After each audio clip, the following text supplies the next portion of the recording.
আপনাদেরকে দেখাচ্ছি গেন্দা ফুল মানে গাঁদা ফুল। এটি হচ্ছে রাঙ্গামাটি আর্মি ক্যান্টনমেন্টের সামনের অংশ। আমি যখন 2016 সালে মনির কিশোর সহকারে শিল্পী মনির কিশোর, টনি ভাই এবং যমুনা টিভির প্রডিউসার সেলিম ভাই সহকারে গিয়েছিলাম, তখনকার এটা 2016 সালের।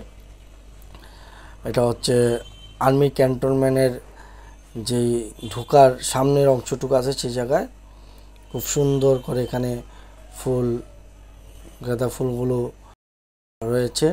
আমি সেই ভিডিওটি শ্যুট করেছিলাম। সেই জায়গাটি খুব সুন্দর দেখতে, খুব সুন্দর গাঁদা ফুলগুলো, তাই আমি এই জায়গাটি ভিডিও করে নিয়ে আসছিলাম। আমার সাথে ছিল শিল্পী মনির কিশোর।